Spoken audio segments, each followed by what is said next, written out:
the titanic, terrifying battle between the most terrifying monsters within our community come together for one giant clash. The following announcement has been paid for by Monsters with Attitude.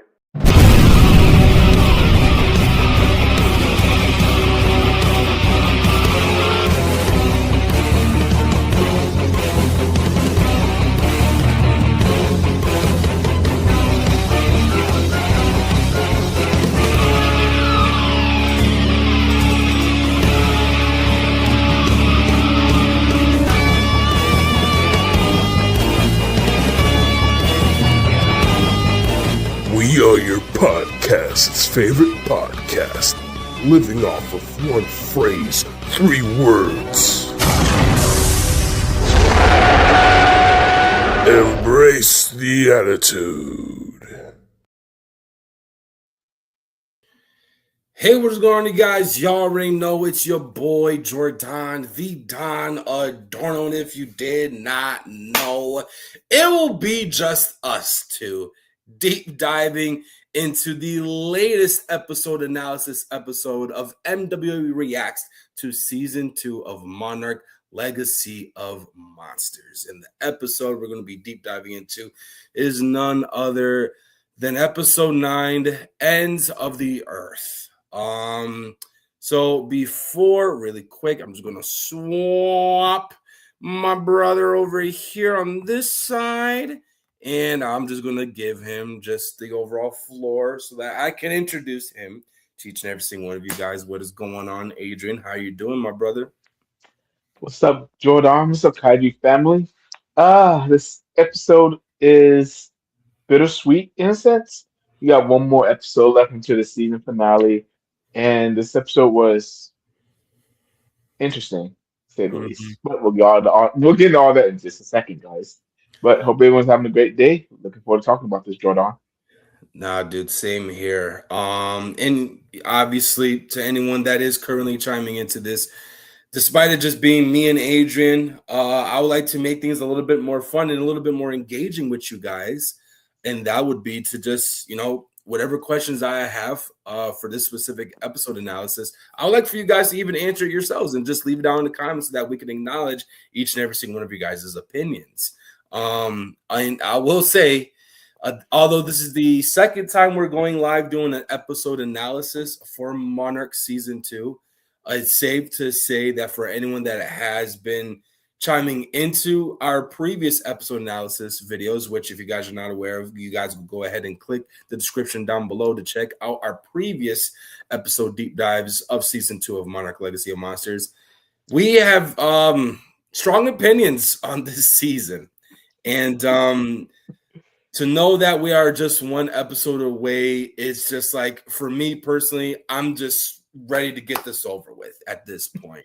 It's a shocker. I know Adrian's basically been on the hype train of Season 2 and has looked at it from a different derogatory, which I give him all the credit for. But despite just mine's, Joe's, and Samson's opinions on the show, other people in the community have also been complaining about this, which is very sad because we did look forward to this season, and it's just been, oh boy.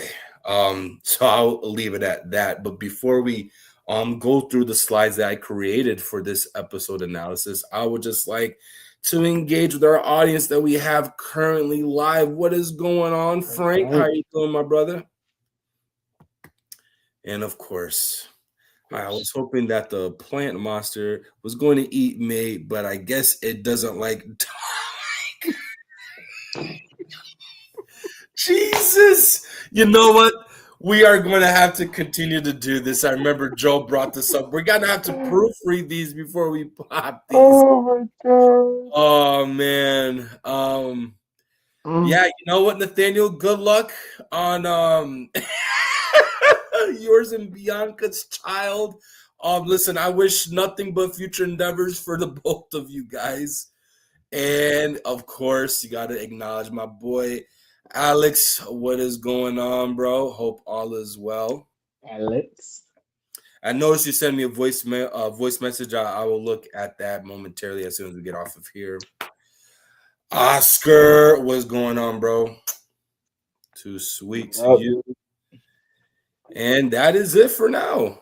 Now, if you don't mind, let's deep dive into episode 9 of season 2 of Monarch, you guys. So deep analysis. So for this specific question that I have written for you guys would be something along the lines of this. How does episode 9 redefine Monarch's role? Is it still about protecting humans at this point, or is it just controlling the Titans? Adrian, you could go right ahead, brother. Honestly, to answer for me, Jordan, it's about now we're starting to see them be more protective of the actual kaiju. To me, in my opinion, they're trying to find a way for us to coexist with them, but as well as trying to keep them protected too, in a sense. Because yeah, they're going to the island to go get May and Kataro, Kate and Kataro, but they're also trying to find a way to make sure that Titaness is kind of where she needs to be at too. They're not trying to control her, they're not trying to kill her or anything of that nature. They're trying to find a way where we can coexist with the Titans, like Dr. Serizawa always wanted us to, honestly. Mm-hmm. So, I mean, I'll piggyback a little bit off of what you said. Although this episode did feel a little bit more as if they were of the objective of trying to control Titan X, and for obviously for anyone that did chime into last night's episode, you guys would all obviously know what I'm talking about. With Noru from Prey and Kentaro coming together to try to redefine the moment of trying to, I guess, not control Titan X, but try to create another was it a draft of Another rift. yeah, a rift. Yeah, to try to get into Axis Mundi or in other dimensions at that.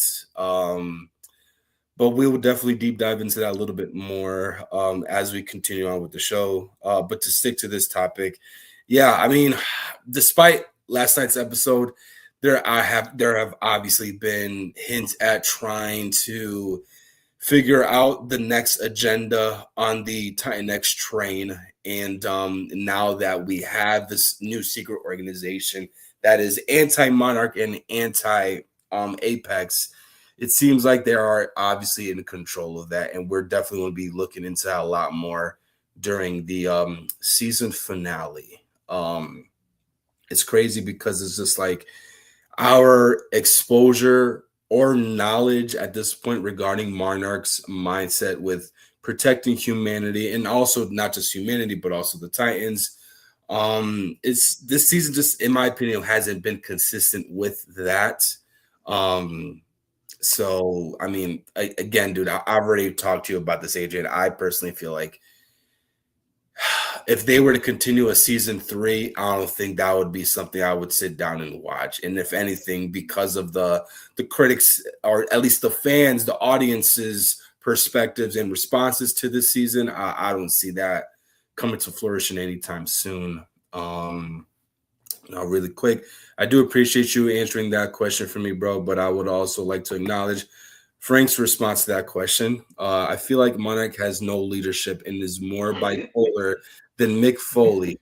And dude, listen, you got your dude Loves, you got your Mankinds, you got your Cactus Jacks. At this point, you know, you want to be a manager, then you want to be a wrestler. You know, you know what? That couldn't be more straight to the point, and it couldn't be more farther than the truth, dude. Nathaniel says it sets up King of the Monsters on how they try to contain the Titans. I mean, okay. I mean, since this does take place prior to King of the Monsters, which again, this season was also very confusing with regarding the timelines and where certain, events take place into the Monsterverse. Earlier on, people were saying that, yo, listen, this does not tie into any of the Monsterverse films. Then it came out to be false, and it's just a bunch of commotion with that. So yeah, on to the next slide, if I may. Character-focused decision or discussion. So, Adrian, the question I have for you alongside with the chat, which characters' choices in this episode felt the most morally justified and which crossed a line? Well, as far as crossing the line, we all know it's Kintaro Absolutely. because because of I mean they because they somehow they got the device that May was kind of creating to kind of subdue Titan X in a sense. So they have access to that. They're kind of trying to provoke her to fighting Kong, so they have a way to get to the Rift. And I mean, what is this? 2004 dog fighting? Like, what's going on here? Like, why why are you trying to, in a sense, force first benevolent kaiju to fight King Kong, and vice versa, just to kind of kill King Kong, so they have access to access Monday whenever they want to. Because that's really what they're doing it for. Hmm. And as far as the first question though, I'd probably have to say probably Kate's, because Kate's definitely trying to do everything she can in her power to kind of protect Titan X and make sure nothing really happens to her, to Titan X, and she's kind of risking her own life and risking getting herself hurt to get that done currently right now. You know what? I definitely thought that looking back at this question, I every response that you had was something that I would have stated.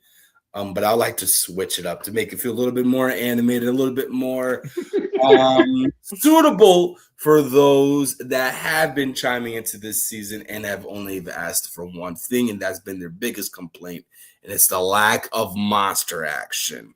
I feel like the characters, the character that felt a little bit more justified was, I would say, Shaw, for actually calling out Godzilla to come in and freaking duke it out. Finally giving us something that we've been wanting since the start of this freaking season.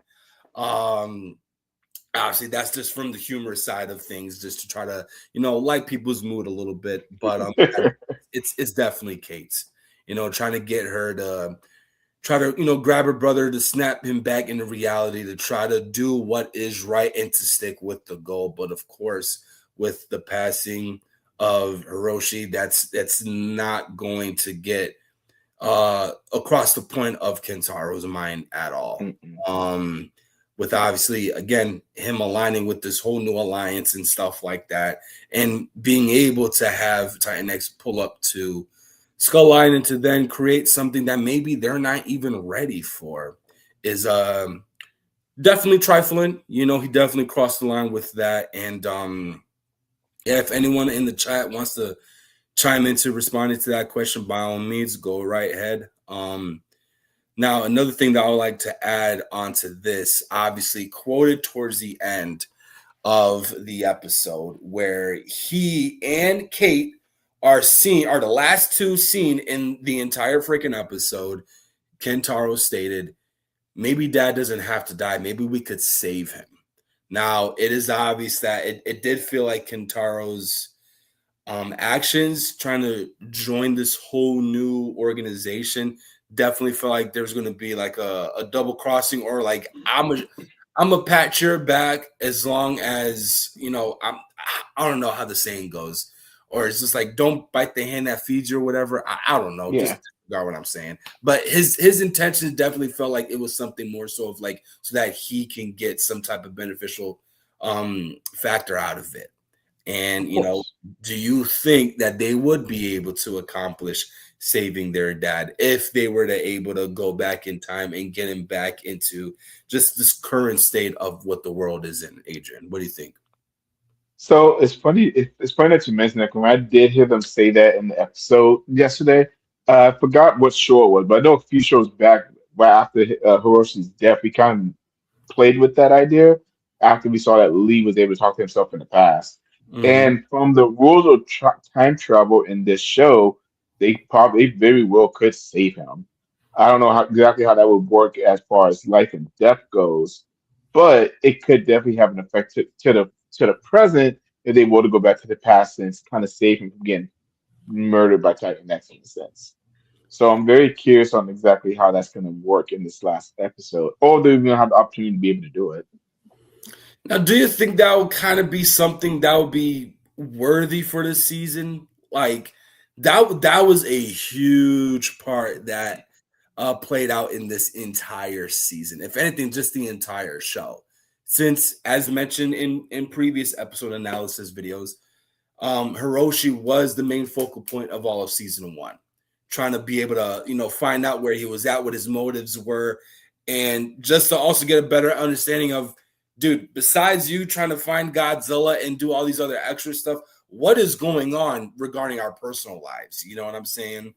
Hmm. So I personally feel like by them killing him off to only bring him back, it for me, it wouldn't serve any type of purpose whatsoever, because that was a heavy moment. And maybe to some, it's just like because he was killed off a little bit too early, midway through the show or midway through this season, that maybe is some type of, justifiable excuse to try to get him back. Maybe if they were to do that, maybe it's them segueing to try to confirm that there's going to be a season 3. But I don't know, man. I personally feel like if they were going to kill off a character like that, no offense, he was better off dead. And especially if by them trying to bring him back would definitely be the confirmation needed that would solidify a season 3. I'm just gonna freaking flip the table and be like, all right, well, now I know for this season, my expectations are gonna be literally down to the ground low. Um Yeah. this comment that Frank brought up pertaining to the question. I like how it showed Titan X has knowledge of the realms that Kong and Godzilla rule, basically showing knowledge and history. That I did like that a lot, especially when Godzilla was helping Titan X get to where she needed to go to in order to, do whatever her objective was to try to, obtain her egg. And Godzilla and her were communicating, and even those that were on the ship also recognized that Godzilla is definitely, the one to bring balance of, nature and just all of society. Well, I thought that was pretty cool. It all leads to the Nintendo multiverse in Smash Bros. Oh, I'm Goodness. assuming, Frank, by you making that comment, you went to see the Super Mario Galaxy movie. Wait, is it out in Japan?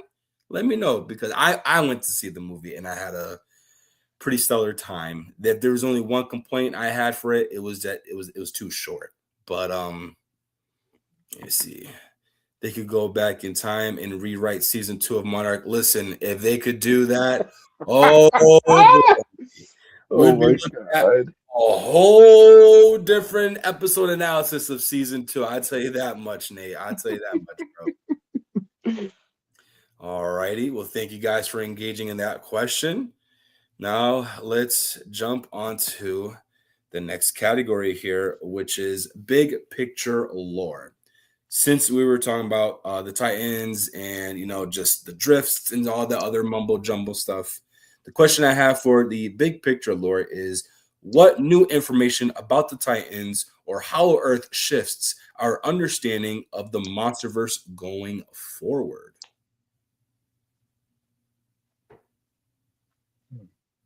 Oh, I tickled somebody's brain just now. Trying to process. Can you say the question again? I'm processing the question. Make sure I say it correctly.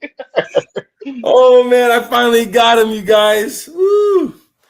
So Yes. basically, the question goes, what new information about the Titans or Hollow Earths shifts our understanding of the Monsterverse going forward pertaining to this episode? Well, as far as Hollow Earth goes, it does give us a lot more insight on all the mysteries that are already down there that we don't really know a whole lot about because of how large Hollow Earth is and Access Monday at that. How much there is to these Titans. As far as the monsters themselves or the Titans themselves, it kind of shows that they do have some empathy, some obviously intelligence, empathy. Like I'm pretty sure no one. Well, I had an idea after Godzilla left because he didn't just straight up go and attack Titan X. So I had a feeling that okay, I think Godzilla's gonna take her home. I don't know why, but I feel like Godzilla's gonna take her home, and that's exactly what he did because he understood the situation. He knew that Titan X was just trying to be there for her egg. And Godzilla was just like, oh well, you know what? Let me help you get back to where you need to go. 'Cause you're not here to try and cause ruckus or be destructive or anything like that. You're just trying to get back home. Let me help you out, which I thought was very interesting. Now, Kong being angry is a completely different story. We haven't figured out why Kong is so pissy about Titan X being up there because, I mean, I guess maybe it's because he's in his territory. But I mean, really, at this point, Titan X hasn't done anything to Kong either. So Kong just went around being an angry monkey at this point. So I'm Mhm, kind of excited to see what next episode is going to bring to see, hey, why is Kong so angry about this? mhm. Well, I think basing off of what we got in the Skull Island, the Skull Island movie, even all the way going forward to what we have right now in the New Empire, Kong does tend to be a very territorial Titan. So I think it just comes natural that he would react like that. Just to add a little bit more fuel to the flame here, since the next episode is guaranteed going to be the final battle between, or if not the final battle, the proper battle between Kong and Titan X. Do you think that they're going to kill her off? I don't think so. And I really don't see, I don't realistically see a way Kong could kill her because of how massive she is. I mean, we saw how big she was against Godzilla. I feel like that Titan X is not gonna be like a whole lot bigger than Kong, but she's gonna be bigger than Kong. And we both know how Kong does in the water. If she gets Kong in the water, that's Yeah. it. That's a wrap. But obviously, Kong's still alive in the MonsterVerse, so so I guess that's irrelevant. But still, I don't think King Kong can just kill her off like that. Oh, I'm sorry, Kong, not King, just Kong. Yeah, Kong just is gonna be able Kong. to kill her. Just Kong for Hey, I the corrected myself. biggest Kong simp that is chiming in to us right now, the number one Godzilla hater. Listen, it's our show. We can talk crap about that freaking giant ape all the freak we want to. All right. Nathaniel says King Kong lives for fighting and kicking Titan X's. Hey, listen, said it by the man, the myth, the legend himself. The real question is this a juvenile teenage Kong as a remember? Okay. Compared to his size by Godzilla X. Okay, maybe it is, since, like I said, since the whole timeline has been a bit confusing for those that have chimed into this specific season, and with recent accusations of this not tying into the MonsterVerse, which nothing was of discussion during season one.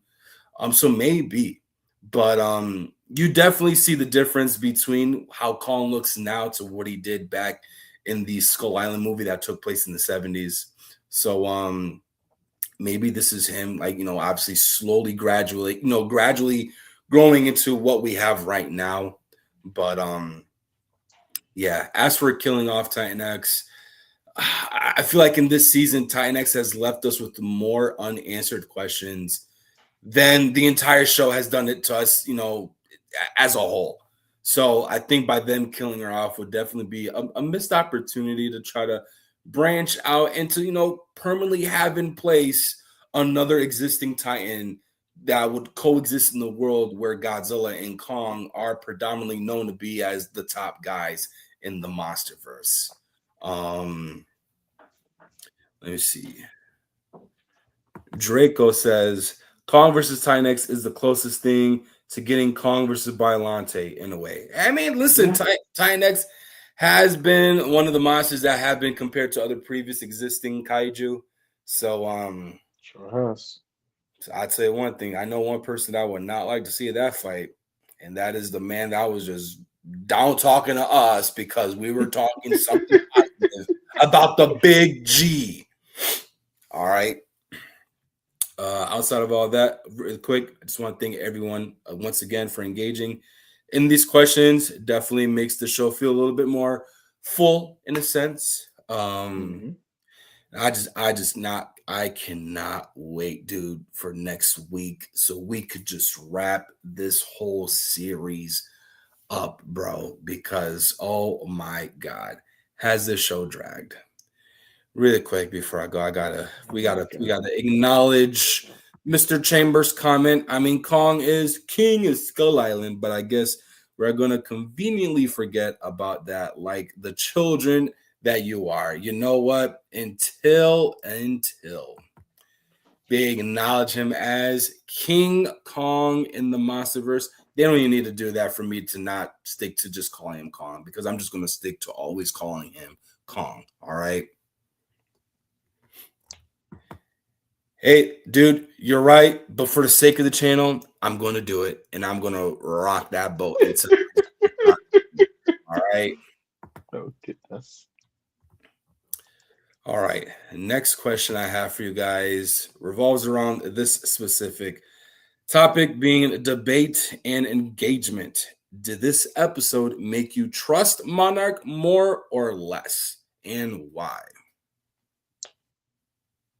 I wouldn't say necessarily less, but I wouldn't say necessarily more either. Because I mean, they haven't really. They've kind of been doing the same thing for like the last couple episodes. Of really just trying to find Titan X. They haven't really said what they're gonna do. Well, actually, no, not true. I take that back. I'm sorry. I forgot this. Previous episode they were trying to nuke Titan X, but it does know that they have kind of gone away from that kind of agenda for now. And I'm praying to God they're not trying to nuke this man still. But I want to necessarily say I trust them more. So just because they decided, oh, we're not going to nuke somebody. That's like me saying I'm not going to rob somebody's house. This because I was planning on doing it and I decided not to doesn't mean that I'm the best person in the world. I decided not to rob their house. Just like it doesn't make Monarch the best deciding, oh, we're not going to nuke them now all of a sudden. So I don't know. The verdict is still out on Monarch currently in this current year and situation. So I guess we'll just have to wait and see what happens this last episode. So you trust Monarch? I'm on the fence. Oh! I was about, dude, because I don't trust him for nothing now. This season, I'm gonna be the one to say this whole entire season, because as mentioned earlier, I have also stated that I was on the fence of season 1 of Monarch, and I didn't think that they would be able to justify my feelings on season 2. Now, until that trailer dropped, I was just like, oh man, this is gonna look crazy. This is gonna look sick. And then everyone at work, everyone in my family, everyone in my hometown has been talking about it to me since they know I'm the Godzilla head. But it's just been nothing but disappointment.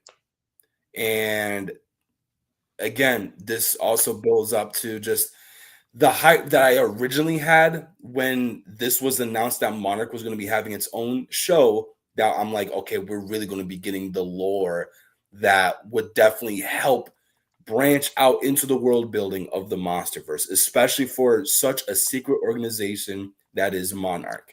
And this season just did not do it for me at all, with the lack of leadership, just the lack of traits that we would then see Monarch have in the movies that we are, exposed to now. Is just like, dude, come on. You don't see a direction with them currently, is what you're saying. Yes, It's what you're yes. getting I, at, right? I don't. All I see are a bunch of freaking goofballs that don't know how to take the ball in their court. And then when it's thrown at them, they'd rather pass it to somebody else, or they would just freaking keep on fumbling it. Like, dude, come on, man.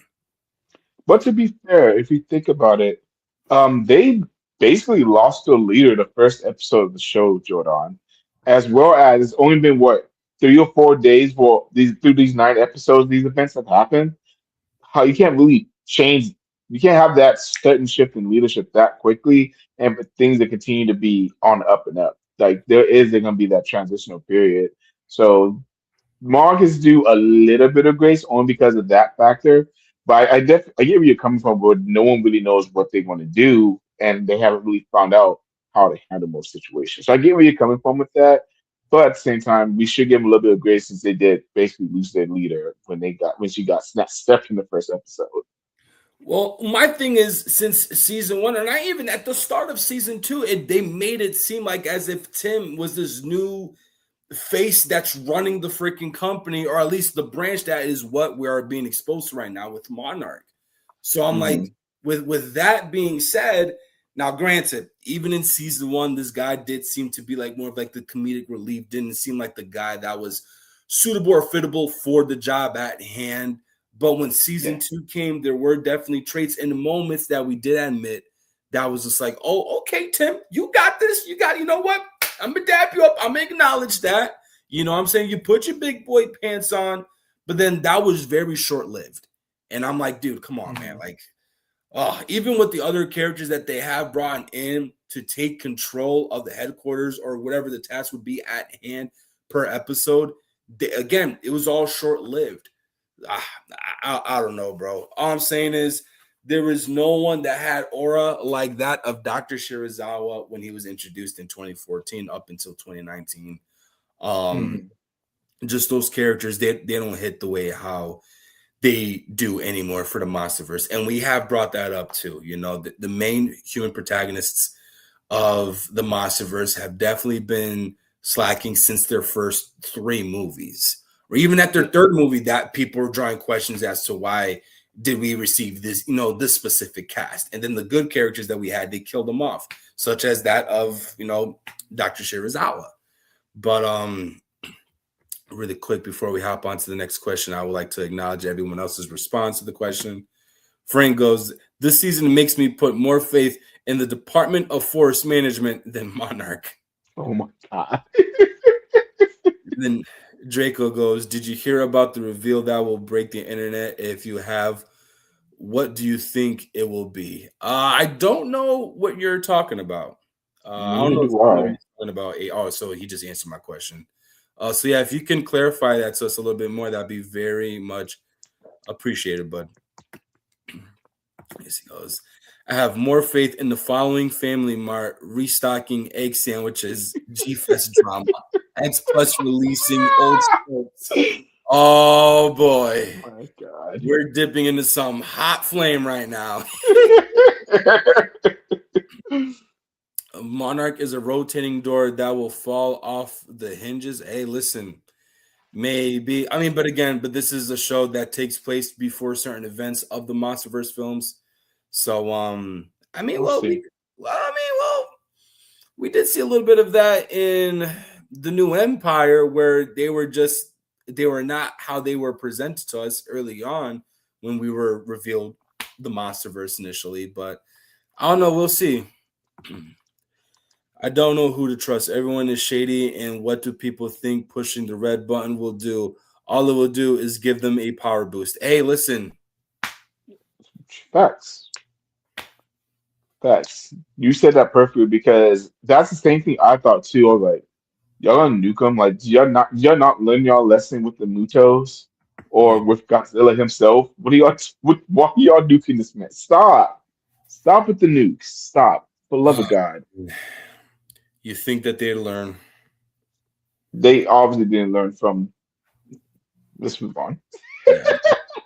So I will admit, there are two more questions that I have for this last slide. That is right. This will be the last slide. This is a very short episode. I think this is the shortest we've ever went live, but nonetheless, this is something that I had fun with, especially engaging with our audience. We don't normally try to incorporate that in our shows, although we acknowledge you guys, but we don't ever have you guys answer questions pertaining to like the main focus of our shows, which is a lot of fun. And I appreciate you guys. And I think it's safe to say I could speak on behalf of Adrian. He feels the exact same way. But let's move on to the final slide, and that is the emotional impact. So, what moment in episode 9 hit you the hardest, and what made it land? Well, I'm probably biased with this answer, but honestly, with what Qatar said about trying to save his father, Mm, because of course you know Jordan, I lost my dad almost 10 years ago now, mm-hmm. and if there was anything that I could done to save him, I definitely would have done that. So when Qatar actually showed that emotion, showed that hey, I want to get my dad back. I want to try and save him. That's what really touched home with me, and it kind of made me have some empathy towards Qatar what he was doing at that point because up to that point. was kind of like, what? Why is he doing this? And I had a sixth sense, but I wasn't 100% sure if it was to try and save his dad or not. But him admitting like, hey, like I'm not doing this because I want to. I want to save our dad. That's why I'm doing this. That honestly really hit home for me, honestly. And I respect that, Adrian, and I commend you for that, man. Obviously, it's not easy losing a loved one, especially at that of like a mother or a father. But like for me, it's not even so much that personally affected me. And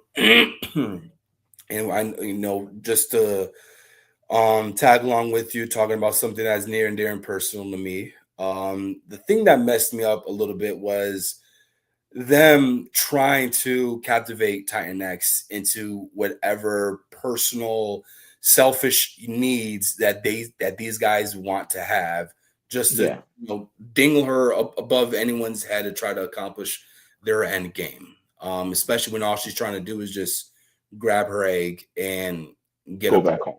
Yeah. Yeah. It reminded me a lot of a friend. Most of you guys are going to come in the chat and probably laugh, but a friend by the name of Karen, who was my first friend. Adrian, amongst the rest of the boys here at MWA, know this story. Karen, again, was my first friend, and she was, believe it or not, an African elephant. She died a few years back at 38 years young. Very, very young for an African elephant at that. And she was under obviously custody of those that owned a zoo or like a carnival type of event, and they were just abusing the living hell out of her. And obviously that will lead to her death. And it was very heart wrenching. So that was something I definitely tied in a lot with the ambitions that they had using Titan X as their toy. Um, Also, if you guys will like, my story is up regarding Karen. You guys will just type in Karen the elephant, and you will see, the website, and it's up there. But yeah, that's the one that definitely tied in with me the most, and that not just with Titan X, that just goes for any of the beloved monsters that we are known to love here at MWA. It's just like you have such an amazing concept right in front of you, and your objective is to try to control it for your selfish needs. Dude, get the hell out of here with that. You know what I'm saying? Because Yeah. this is far more bigger than you will ever be. So if you were going to captivate it, for future studies, okay, but you could do that at afar, like how Kentaro was seen in Skull Island, doing illustrations of Kong as he's just walking all over Skull Island following Kong. You could do it like that. But yeah, really quick, before I ask the final question, I would also like to acknowledge anyone else's comments regarding the questions. So Nathaniel says, knowing that we won't see Godzilla anymore this season was sad, but knowing we are getting more Kong action makes me happy. I guess if that toots your own horn, Nathaniel. I love Godzilla, King Kong, and Gamera equally. Wow, I think that's Fair the enough. first time I've ever brought up King Kong here at MWA. But you know what?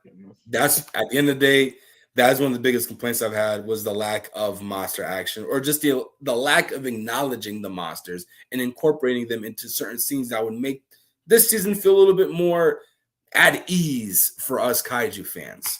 So if we're gonna get a crazy battle towards the end, then you know what? I'm all for that. Even if Godzilla's not involved, you know what? I could look past that. As long as we get some killer kaiju action at the end, I'm all for that. Even if they throw in a teaser to confirm a season 3, or we even brought this up before, even if they bring in a teaser, giving us hints of, just something supernova related, I'll be on board for that as well. And I'm hoping for that before anything that will tie into a possible season 3. Funny how Kentaro, Isabella, and the other Pecs are acting like Scar King trying to control a Titan for personal gain and weapon. Hey, Yeah, fair enough. They've been doing it before the MonsterVerse and before anything else that is of the newer generation of Godzilla fans. So it's honestly the way how things work, I guess, in the monster realm. I really wonder if season 3 is after King of the Monsters or leads directly into it. It would be cool if they led directly into it, since that's when, in my opinion, Monarch felt like they were at their best. And it'd also be nice to see. Apex. Oh, yeah, I mean, After Apex, no pun intended. oh, listen, dude.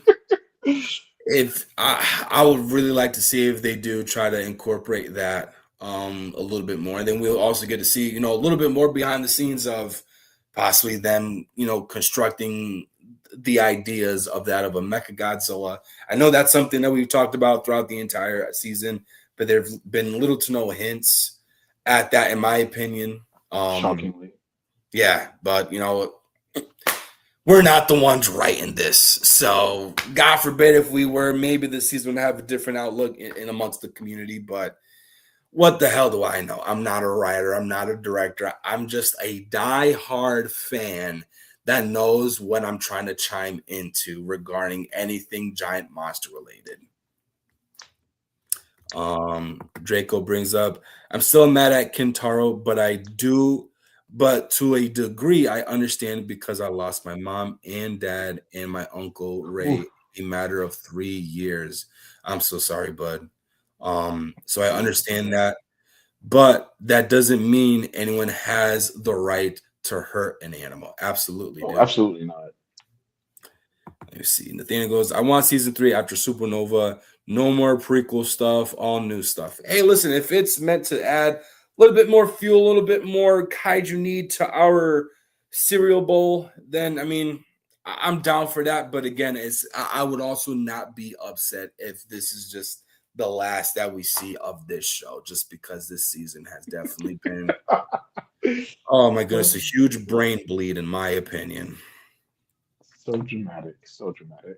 Hey, listen, dude, it's facts, bro. It is. Can you blame me, bro? Like, Yes, I can.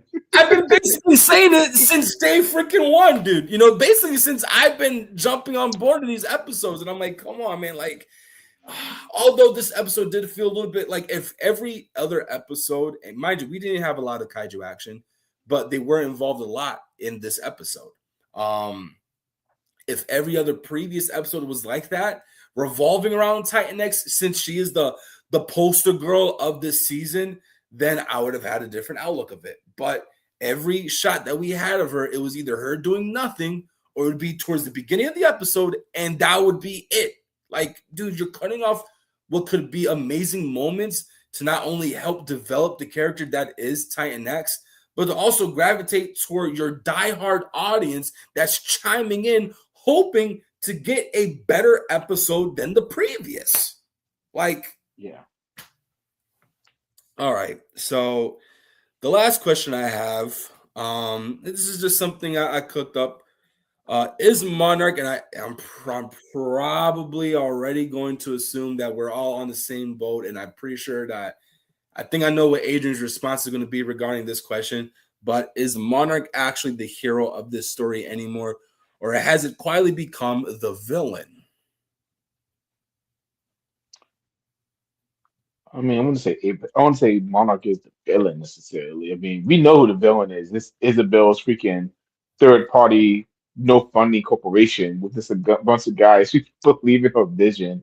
Really, they're the villains of this thing. Because I mean, we already see Apex. Apex is kind of out of the picture. Monarch is still in the picture, but only for their own reasons and things of that nature. I wouldn't necessarily categorize them as the villains of the season necessarily. It'll be more Isabella and her corporation doing their shady work in the backgrounds and things like that. And I agree. Despite the lack of leadership, it is safe to say that they do have good intentions with whatever motives that they may have in mind. And again, only because although they haven't really completed certain tasks Or does it feel like it hasn't been fulfilling their due diligence, especially since we were introduced to Monarch originally back in 2014? Doesn't necessarily make them the bad guys in this scenario case. Oh my God, man. I just wish they did a lot more, man. And it bums me, even although I know I wasn't in last week's episode analysis video. I wish I was in there. Because even with just the fight between Godzilla and Titan X and just the involvement of just all the other characters, it's just like, oh man, we got all this just to know there's only 2 more episodes left and then that's it. Like, we could have gotten so much more. And I know I sound like a broken record discussing that topic, but it's just, again, we have been here since day one.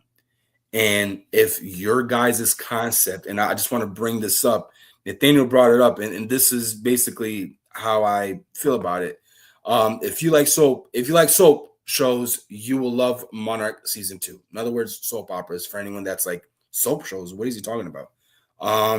That's literally what it is. And we also admitted that, maybe they're directing their attention to a much more wider audience other than the kaiju side of things. But I'm like, you can't have a show called Monarch Legacy of Monsters and it's circulated around the Godzilla world along with Kong and not have them involved in any type of way, shape, or form. Basically, you're disregarding your fan base to try to hope to reel in a new one, but that's not even enough to even try to make this show worth watching, dude. So, I don't know, man. I know you've been, a fan of certain human protagonists here, and that's what makes you have a different outlook for season 2, Adrian. And again, I commend you for that. I praise you for that, because either you have much more patience than me, or maybe you're even far more mature than me. But dude, I am here for the kaiju on kaiju action. Even if there's not a lot of action going on, give me something that I'll be able to sink my teeth into and be able to sleep like a baby. And then waking up to still think about the episode, to try to analyze and hope to figure out, I wonder what's going to happen next week, but I just went on the whole spiel. I do apologize. You're good. So let me see. Nate also brought up Kate is the villain. Her selfishness leads to all of the deaths in Monarch season 2. All like 6 deaths, really, Nathaniel. You're excited for the Lee Shaw series. It takes place in 1984, and the Return of Godzilla came out that same year too. Listen, if they tie that into the Toho universe with 84, that would be like that would break the Godzilla internet. People go easy for that. Draco also brought up Monarch is the villain. It's only fueling the fire. Apex and Isabella are adding to it. Hey, listen, we'll see what happens, man. We really will see what happens, especially if they do confirm a season 3. We're probably going to get a little bit more of that. But I don't know. Again, I'm hoping that they don't do another season, because even if they do, oh boy, I guess we're gonna have to drag this out again one more time. But dude, it is what it is. All right, it is what it is.